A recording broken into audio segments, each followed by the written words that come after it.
Hi, welcome to the CSE 564 project presentation. In this presentation, we are showing a dashboard about various data points of world healthcare uh, performances of various countries. We have collected data from various websites such as World Bank, .org, Kaggle, as well as some other websites that actually stores values related to how various countries have performed in terms of human development and their population. We will try to extract some insights using the five plots that we have showcased in this dashboard. We have selected data from the year 2000 to year 2029 for extracting various insights. If we start with the first plot, which is a choropleth map, a choropleth map actually showcases all the countries on their respective location in the world, and the variable that we have designed defined to be plotted on the choropleth map is the healthcare expenditure as a percentage of their GDP. So the darker color tone represents the contribution of higher uh, healthcare expenditure by the GDP, and the lower tone of colors represent lower contribution of uh, healthcare domain in the GDP. So the country which is spending very high value or higher percentage of the GDP in the healthcare domain will be having darker color tones, which is maybe in our case it is Australia or maybe some other countries. And the countries who are actually spending less, such as India, will have a lighter tone in our Coropath map. In addition to that, we have also provided a functionality over to have a tooltip of the country name as well as the value that a particular country is uh, having. We are also providing a functionality to zoom in and zoom out the map, because if you zoom out the map, there are very high chances that the countries having smaller areas will not be visible, as well as you won't be able to click on them properly. That's why we have added a functionality of zoom in as well as drag in order to visualize the country's map properly and select the country accordingly. In the geo map, we have also added one more interaction point of the slider. Using slider, you can select the selected years that for a particular plot that you want to check for. So if you click on any year, maybe 2010 or any year, the graphs will be updated based on your choice, and all the graphs are linked with the slider that you are currently uh, selecting.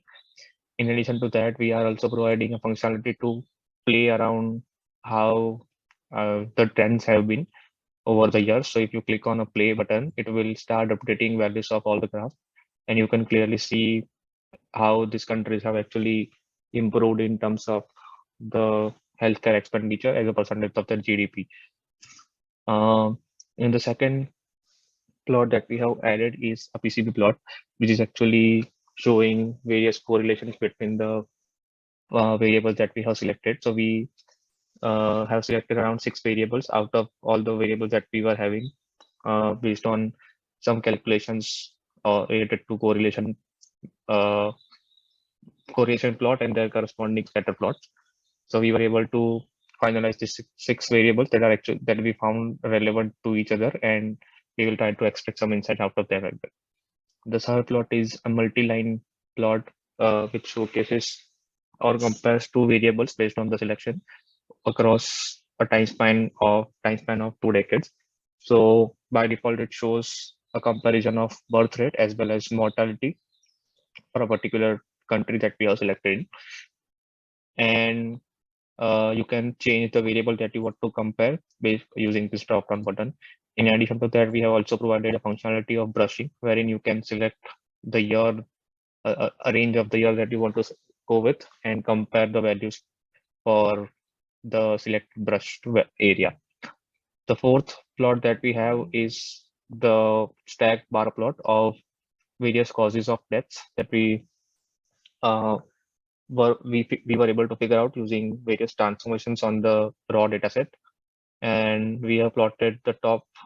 Uh, we have plotted some of the top or I would say most popular regions of deaths on the stack bar plot. So the yellow part actually showcases the overall value or overall value of entire variable for world, and the red part actually showcases the value of that particular variable for a particular selected country.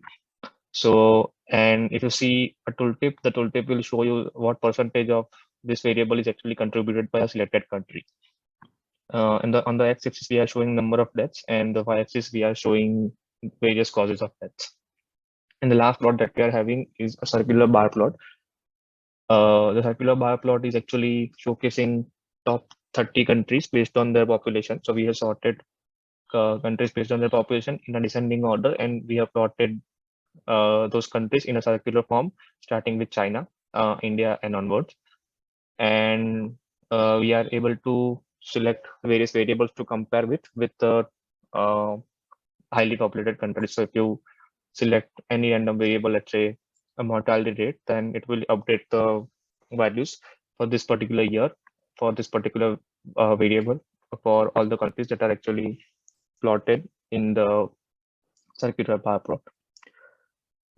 Yes, so these are the plots that we have added, and all the plots are the main interaction point or the main integration point is actually the slider, because the slider will keep on updating the values for all the plots, as well as you can also select a country from the chloropith map in order to select in order to visualize the values for that specific country. So if you click on, let's say, India, it will update the values of all the graphs based on the selection that you have made.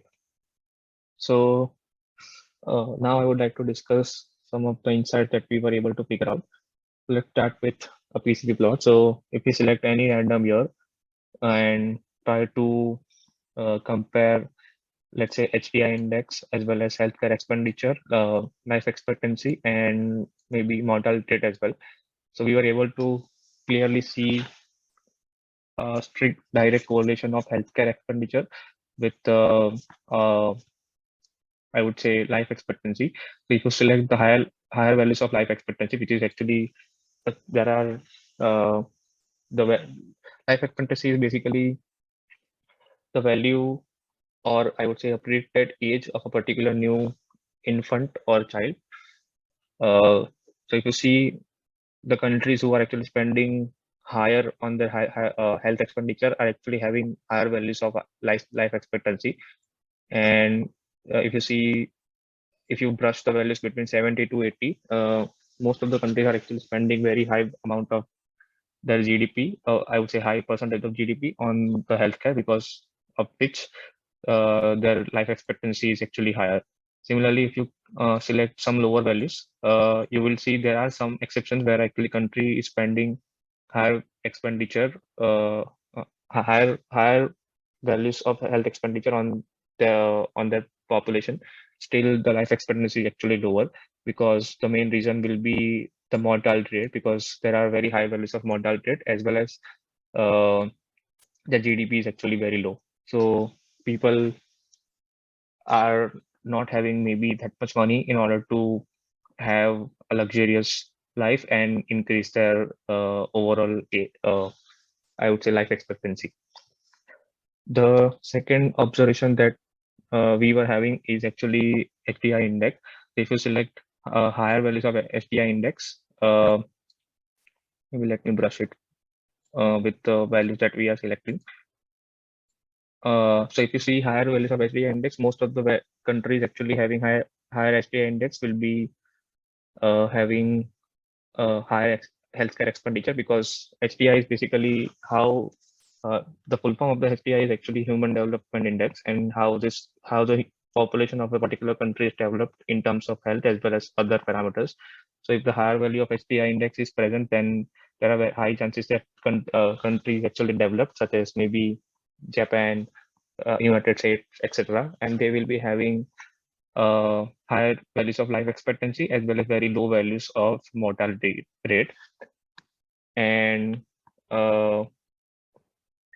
this is the same case with the lower HDI index as well. So if you click on some lower values of HDI index and maybe all the life expectancies, if you see the lower values of HDI index, then some of the countries are actually trying to spend more on the healthcare expenditure, but still their life expectancy is actually low, maybe because of some other parameters. And the main observation that we were able to find was the mortality rate. In addition to that, if you click on maybe any random country such as let's say Poland, Poland has actually kept uh, their health expenditure very constant across the year. So if you click on the Poland part and try to play the values, it will uh, show that in most of the values, in most of the years, Poland is almost contributing same percentage of the values of the GDP into the healthcare. However, the birth rate is actually changing a lot across the year. So if you see a birth rate, there is a sudden peak after 2002 in Poland, and then the birth rate actually decreased a lot. So this showcases that despite spending much of the values, very high value of the GDP on the health expenditure, uh, the Poland is actually not able to see proper results in terms of birth rate as well as the mortality rate. So the last insight that we could figure out was about how European countries have started contributing more on the healthcare part. So if you focus on uh, only the European part, uh, starting with 2000, there are only few countries who are actually uh, contributing more towards the healthcare expenditure. But when you start the play button and it will keep on updating the values, at the end of the maybe 2019 or 2018, you can see that almost all the European countries have started contributing more towards the healthcare expenditure and are actually becoming more aware of how important the health of their population is. Thank you. This was the presentation. Thank you.